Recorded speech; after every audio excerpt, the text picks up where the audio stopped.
কি কি? শাক্ত, শৈব, সৌর, গণপত্য, বৈষ্ণব। শাক্ত কারা? যারা শক্তির উপাসনা করে, কালীর উপাসনা করে। শৈব কারা? যারা শিবের উপাসনা করে। সৌর কারা? যারা সূর্যের উপাসনা করে। গণপত্য কারা? যারা গণেশের উপাসনা করে।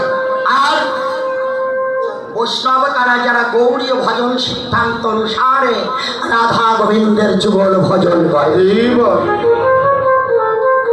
তারা অপরাধ দেবেন না। পূজা করতে গেলে গুরু পূজা আগে, কিন্তু ভোগ দিতে গেলে গোবিন্দের ভোগ আগে।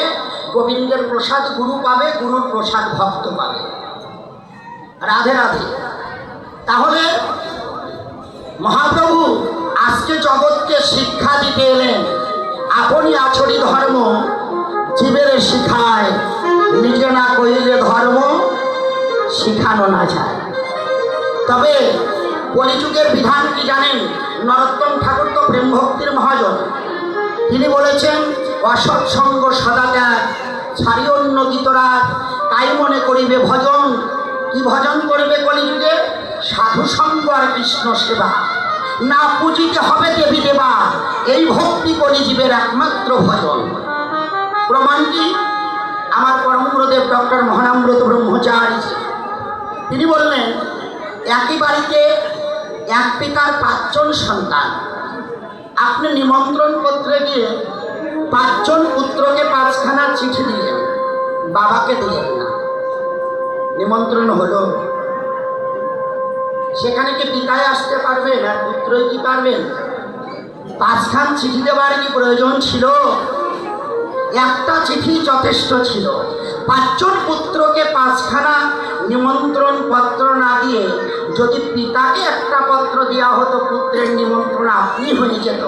তেমনি বিশ্বপিতা গোবিন্দ চরণে যদি কেউ পূজা অর্চনা করে, তার সমস্ত দেবদেবীর পূজা অর্চনা করা হয়ে যায়।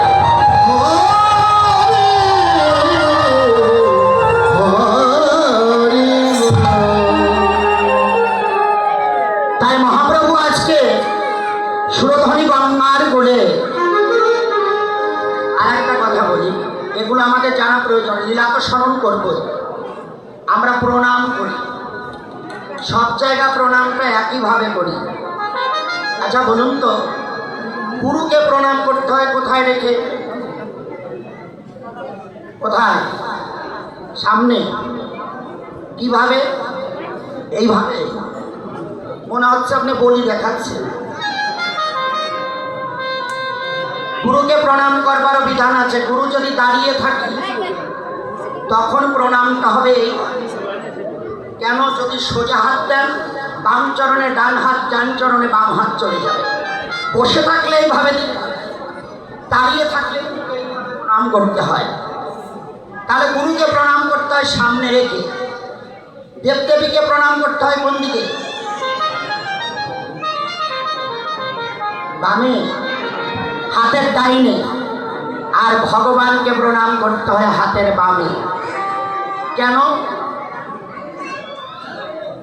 ভগবানকে বামে? কেন? দক্ষিণে শক্তি, এই জন্য ডাইনে রেখে দেবদেবীকে প্রণাম করতে হয়। মাঝে আশ্রয় হলো গুরু। আপনার ছেলে অপরের মেয়ে বিয়ে দিতে গেলে মাঝে একজন ব্যক্তি থাকে না, তাকে কি বলেন? ঘটক। যিনি ঘটাতে পারেন, তেমনি ভক্তের সামনে ভগবানের যিনি মিলন ঘটায়, তিনি হলো যার যার পরম দয়াল শ্রী গুরুদেব। এজন্য শক্তিকে আশ্রয় করে গুরু কৃপা নিয়ে ভগবানকে বামে রেখে প্রণাম করতে হয়। মহাপ্রভু আজ গঙ্গার কূলে এমন খেলা খেলছে যে খেলার কোনো কালে কোনো দিন খেলেননি। নামকরণ করলেন খেলায় বিনোদ খেলা। গোড়া বনমালী। গৌরকে এখানে গোড়া কেন বললেন?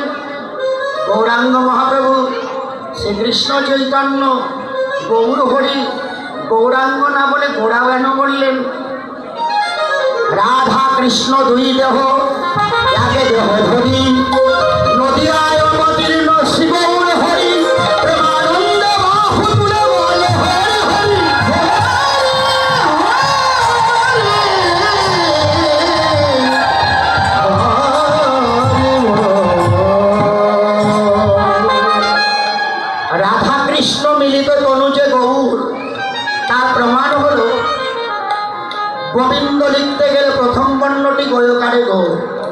আর রাধা লিখতে গেলে বৈষ্ণবী রয়াকারেরা গোবিন্দের গো রাধারানীর রা মিলে হলো গোড়া। তিনি ভজনের গোড়া, সাধনীর গোড়া। বনমালী কেন বললেন? বনমালী শব্দের অনেক অর্থের মধ্যে মুখ্য দুটি অর্থ। এক অর্থে যিনি পুষ্পোদ্যান পরিচর্যা প্রণালীর কাজে যুক্ত থাকে তাকে মালী বলা হয়। আবার অন্য অর্থে যিনি তারে তারে মালা বিক্রয় করেন তাকেও মালী বলা হয়। তবে গৌর যে মালী, কোন বাগানের মালী? তোমাদের মতো ভক্তের এই দেহ বাগানের মালী। তাহলে এই দেহ বাগানে আগাছাগুলো কি কি? কাম, ক্রোধ, লোভ, মোহ, মদ, মাৎসর্য। ফুলটা কি? ফুলটা হলো ভক্তি ফুল। এই আগাছাকে দমন করবেন কষ্ট ধরে নয়, হরিনাম দিয়ে। দেখবেন তার প্রমাণ, যতক্ষণ এই সাধুগুরু বৈষ্ণব সঙ্গে থাকা হয় ততক্ষণ এই রিপুগুলিও মনের অনুগত হয়ে ভক্ত সঙ্গে লেগে যায়।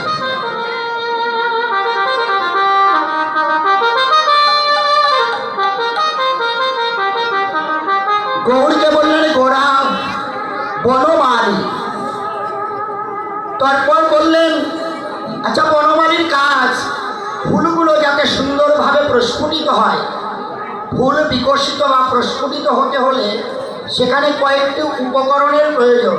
এক, তাপ লাগতে হবে। দুই, বাতাস লাগতে হবে।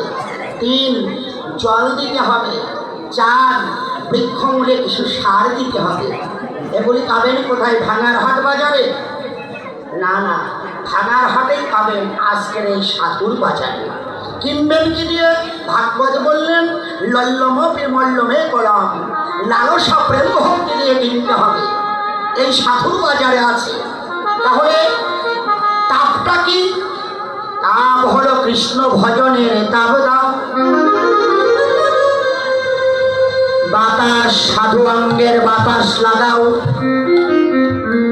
জল হলো নয়নের জল। বদনে বলো হরিবল হরিবল। আর সারটা পাবে কোথায়? জগতে দুই ধরনের সার পাওয়া যায়, জৈব সার আর রাসায়নিক সার। আর আজকে যে সারের কথা বলবো এ হলো ভজনের সার। এই সার কোথায় আছে? সাধুর বাজারে। যদি তোমার ভক্তি লতাকে সঞ্জীবিত করতে চাও, ফুলকে যদি বিকশিত করে গোবিন্দের যুগল সেবায় দিতে চাও, তাহলে আজকে বৃক্ষমূলে সার দাও। ভাগ্য হয়েছে আর নাও হতে পারে। এই সারে কি? সার হলো ভক্তের চরণ ধুলি।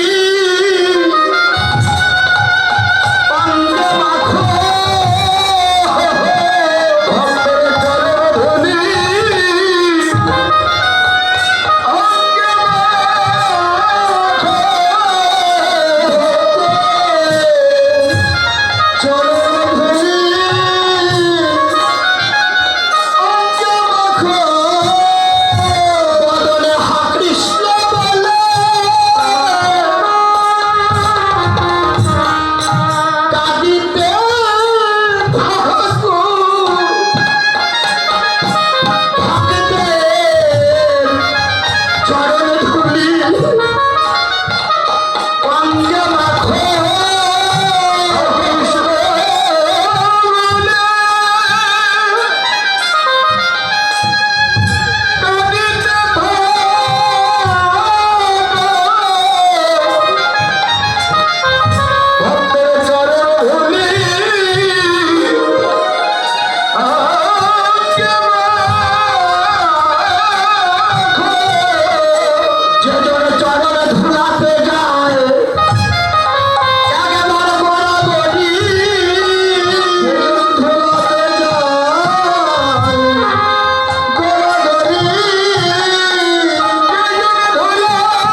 আচ্ছা, বিনোদ মানে কি?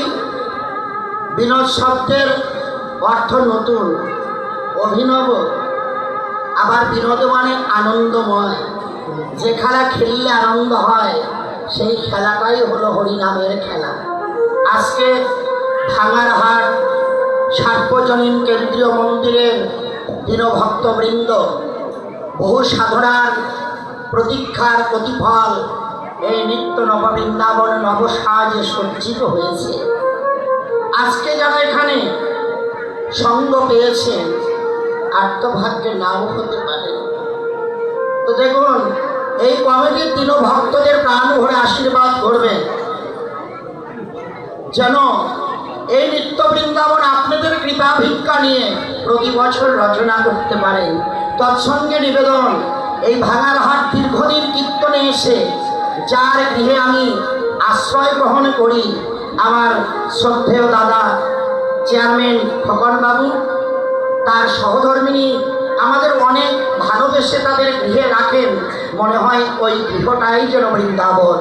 আপনারা আশীর্বাদ করবেন তারা সৎকর ব্যাধি থেকে আরোগ্য লাভ করে রাধা গোবিন্দ কৃপা নিয়ে বাকি জীবনটা যেন কাটাতে পারে। সবাই প্রাণ ভরে আশীর্বাদ করবে।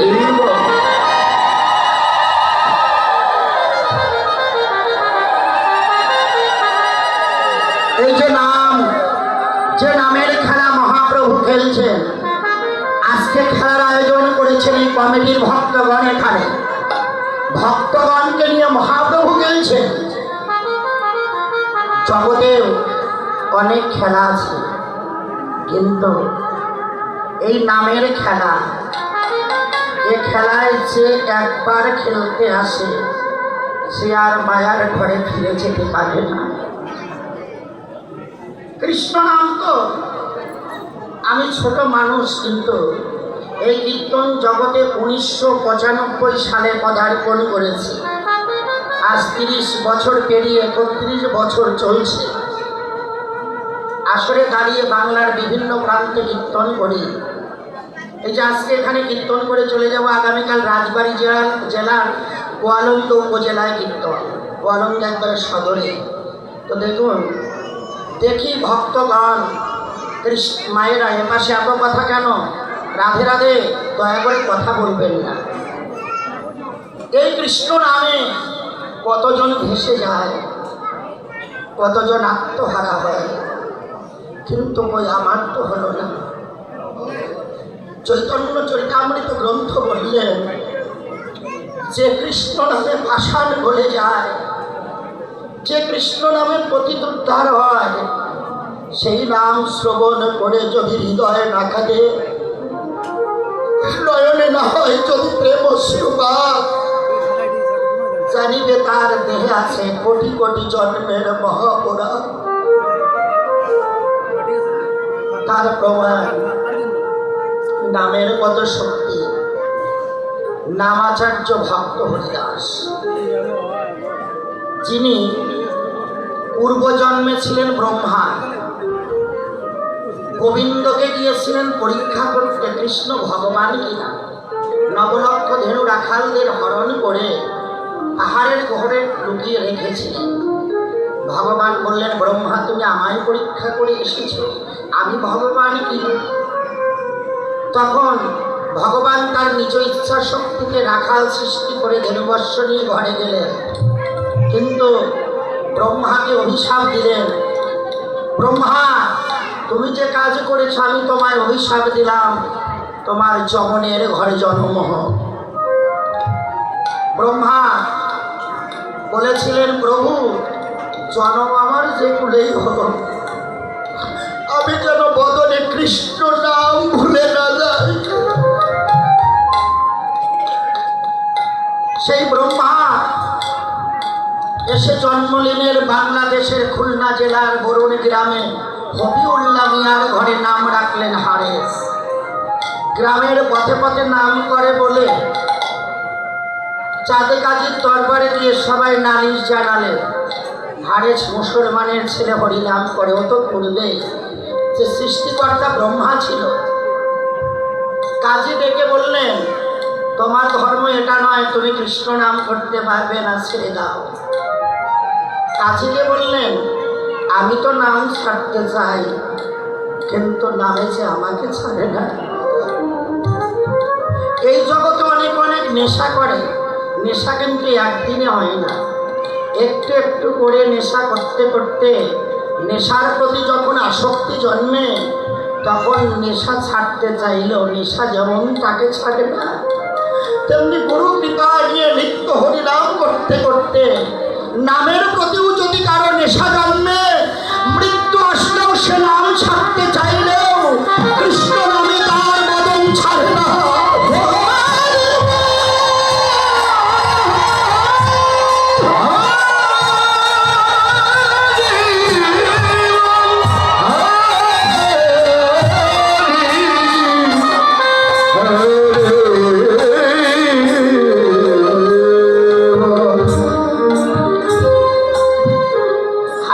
নাম ছাড়লেন না। কাজী তার পেয়াদাদের বললেন, যতক্ষণ নাম না ছাড়োকে মারতে থাকো। মারতে মারতে হারেছের রক্তে মাটি ভেসে গেল, কিন্তু কৃষ্ণ নাম ছাড়লেন না।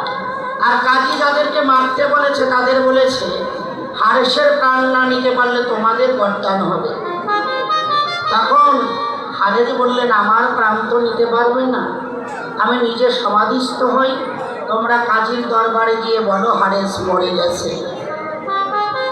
হারেসের দেহটা যখন বললেন কাজীকে হারেস মরে গেছে, কাজী কি বললেন জানেন? জন্ম মুসলমান ঘরে, আবার বদনে কৃষ্ণ নাম করে, ওকে তো কবরেও দেওয়া যাবে না, শ্মশানেও নয়।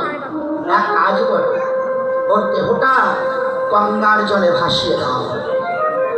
ভাসিয়ে দিল গঙ্গার জলে, রক্তাক্ত দেহ বদনে কৃষ্ণ নাম চলছে।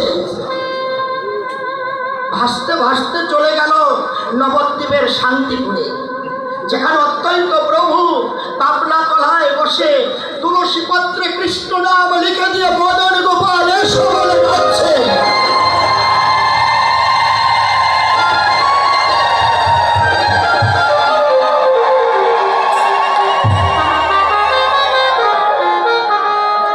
অদ্বৈত প্রভুর কিছু ভক্তরা স্নানে এসে দেখলেন কার জন্য রক্তাক্ত দেহ ভাসমান, কিন্তু বদনে নাম।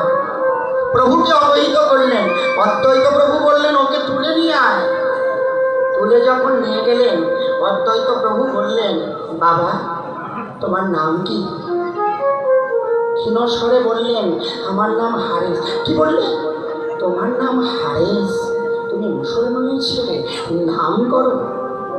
বললেন, প্রভু আমার ভালো লাগে।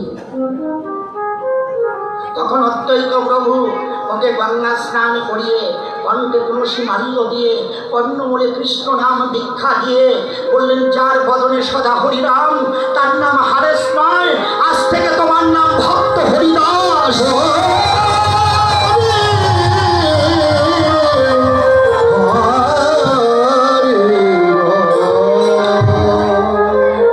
হরিদাস ওখান থেকে এসে কুটির নির্মাণ করলেন বাংলাদেশের বেনাপোল। আপনারা যারা বেনাপোল বর্ডার দিয়ে গেছেন, পাসপোর্টের সঙ্গে কিন্তু বেনাপোল লেখা থাকে না, হরিদাসপুর। ওর একটু পাশেই ভক্ত হরিদাসের ভজন কুটির আছে, পাতগাটি আশ্রম, আমি কীর্তন করেছি। আর সাতক্ষীরার মধ্যে পড়েছে হরিদাসের জন্মস্থান, আমি 2 বার ওখানে কীর্তন করেছি। লক্ষ লক্ষ ভক্ত হয়। তো দেখুন, ওখানে এসে কুটির নির্মাণ করলেন। যারা সুপথে চলে তাদের জীবনে বাধা যে বেশি, তার প্রমাণ হরিদাস ওখানে বেনাপোলে কুটির নির্মাণ করে হরিনাম করেন। গ্রামের যুবক ছেলেরা নামে মারতে লাগলেন। কিছু কুচক্রী মানুষ দেখলেন কোথাকার ঠিকধারী সাধুর জন্য কর্ম ছেড়ে ধর্ম করছে। যুবক ছেলেরা তো পথভ্রষ্ট হচ্ছে, কিন্তু ওরাই তো সুপথে যাচ্ছিল। তখন ওখানকার জমিদার ছিলেন রামচন্দ্র খা। রামচন্দ্র খাকে সকলে গিয়ে বললেন, এই সাধুকে তাড়াতে হবে, অর্থাৎ হরিদাসকে। তাড়াবো কি করে? প্রকৃত সাধুর কি লক্ষ্য ভ্রষ্ট করা যায়? সাধুর পরশে পাখিও সরস হয়। প্রমাণ, হরিদাস কি করলেন? রাজা রামচন্দ্র খা হরিদাসকে বিতাড়িত করবার জন্য লক্ষহীরা নামে একজন বেশ্যাকে নিযুক্ত করলেন। 1,00,000 হীরাকে একত্রিত করলে যে সৌন্দর্য না হয়, তার চাইতে অধিক রূপবতী ছিল এই 1,00,000 হীরা। 1,00,000 হীরাকে পাঠালেন হরিদাসকে তাড়াতে হবে। দেখেন, সাধুর সঙ্গ নয়, সাধুর অঙ্কের বাতাস পাপি মুক্তি পায়, প্রমাণ এখানে পাবে। 1,00,000 হীরা সেজে গুজে গিয়ে প্রথম রাত্রিতে হরিদাসের পাশে দাঁড়ালেন। 3,00,000 নামের ব্রত হরিদাসের। শুধু একবার দেখে বললেন, মা তুমি এসেছো, বসো। আর সারা রাত চলে গেল, তাকিয়েও দেখলেন না। 1,00,000 হীরা ফিরে এলেন। পরদিন আরো সেজে গেলেন। সেদিন বললেন, মা তুমি গতকাল এসেছো, অনেক কষ্ট হয়েছে, আজকে বসে শুনবো। সে রাতও চলে গেল। 2 রাত, লক্ষ্য করুন। 3য় রাত আরো সেজে গেলেন। সেই দিন বললেন, মা রে, একে একে 2 রাত তোমার বড় কষ্ট হয়েছে,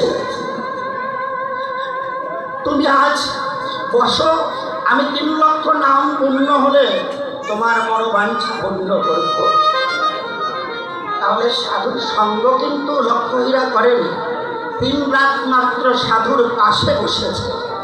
সাধুর অঙ্কের বাতাসের কত শক্তি! 3য় রাত যখন সকাল হয়ে গেল, 1,00,000 হীরা লুটিয়ে পড়লেন ভক্ত হরিদাসের চরণ তলে।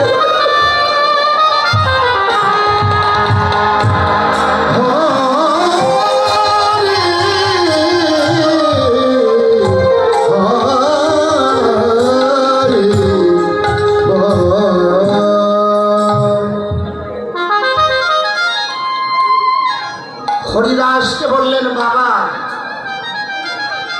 আমার মুক্তির পথ দেখাও। তখন লক্ষ্মীরাকে বললেন, মা তুমি স্নান করে এসো। স্নান করিয়ে কণ্ঠে মালা দিয়ে, কর্ণে দীক্ষা মন্ত্র দিয়ে বললেন, মা রে, কৃষ্ণ নাম করো, জীবনে যে পাপ করেছ এই কৃষ্ণ নামই তোমার মুক্তি দেবে।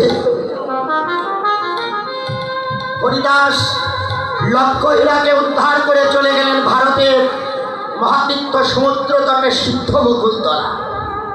যারা গিয়েছিলেন সেখানে কুটির নির্মাণ করে 3,00,000 নাম না করে জল গ্রহণ করে না। মহাপ্রভু প্রতিদিন সমুদ্র স্নানে যাবার পথে ভগবান আসে ভক্তের হরিবলা বদন দেখতে। প্রমাণ কি দাদা? ফুলে যদি মধু জন্মে ভ্রমরকে ডাকতে হয়, যে ফুলে মধু থাকে সেখানে ভ্রমরই আসে।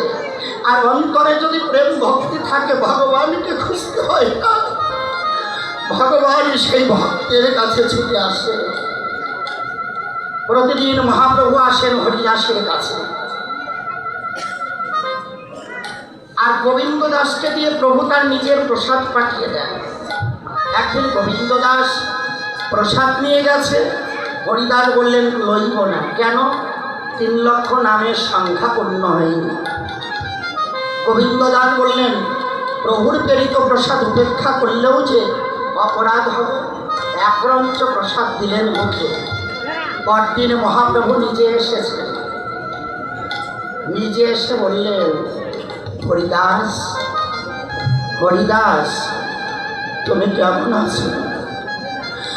দেহটা আর চলছে না, শুয়ে শুয়েই নাম চলছে। প্রত্যুত্তরে বললেন, প্রভু আমার দেহ ভালো আছে কিন্তু মন ভালো না। কেন? আমি যে নামের সংখ্যা পূর্ণ করতে পারছি না। মহাপ্রভু বললেন, যেতে পারি? বললেন, না, অন্য কিছু চাও।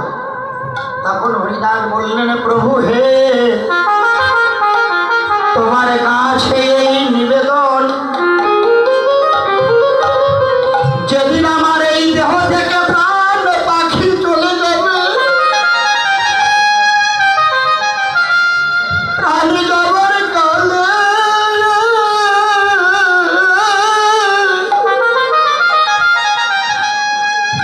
তোমার ওই যুগলে চরণ আমার বুকে ধরে নয়ন জলে চরণ ধুয়ে দিতে দিতে, নয়নে তোমার মাধুর্য মণ্ডিত রূপ দেখতে দেখতে বদনে প্রেমানন্দে গৌর হরিবল বলে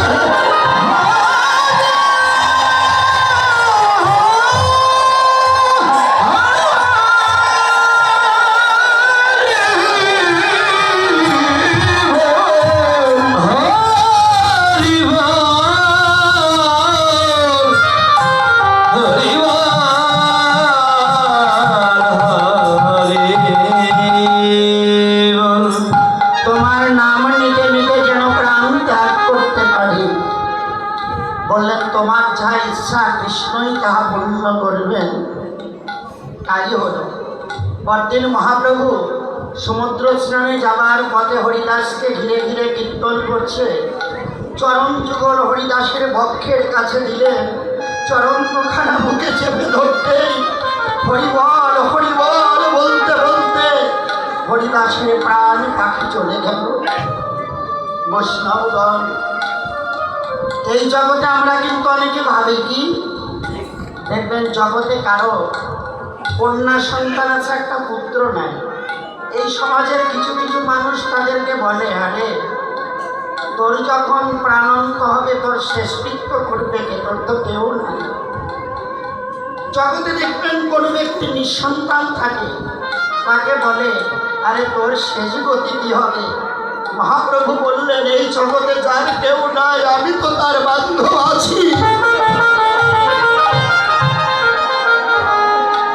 তার প্রমাণ হরিদাসের যখন প্রাণ গেল, মহাপ্রভু নিজে সমুদ্র স্নান করে নিজের হাতে সমাধি দিলেন, তারে তারে ভিক্ষা করে হরিদাসের মহোৎসব করলেন। বৈষ্ণবগণ, হরিদাস নিবেদন করেছিলেন প্রভুর চরণে যে প্রাণ যাবার কালে তোমার নাম নিতে নিতে যেন প্রাণ ত্যাগ করতে পারি। কিন্তু আমি তো মহাপাপী অপরাধী,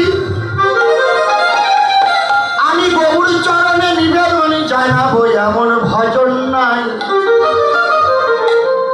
তবে গৌর ভক্ত তো তোমরা আছো, আজকে এই ভক্তের চরণে আমার জীবনের শেষ নিবেদন রেখে যাই। যদি এ জীবনে আর কোনোদিন দেখা না হয়,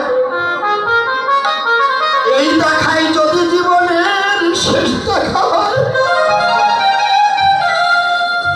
এই সঙ্গই যদি জীবনের শেষ সঙ্গ হয়, তাই তোমাদের চরণ ধরে নিবেদন, যার নিকটে যে ভক্ত উপবেশন, ভক্তকে বক্ষে ধরে করো আত্মনিবেদন। যেদিন আমার এ দেহ থেকে এ প্রাণ চলে যাবে, সেদিন তোমরা আমার বান্ধব হয়ে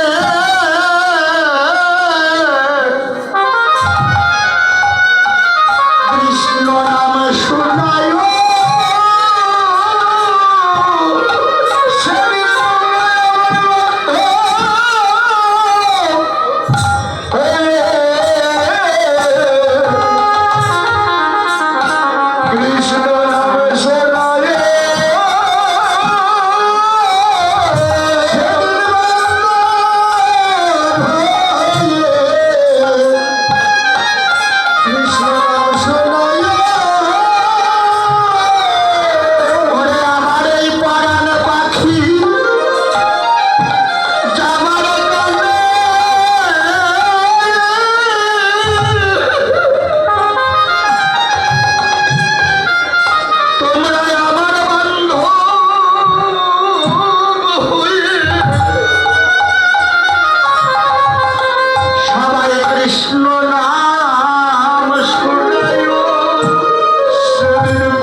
কৃষ্ণ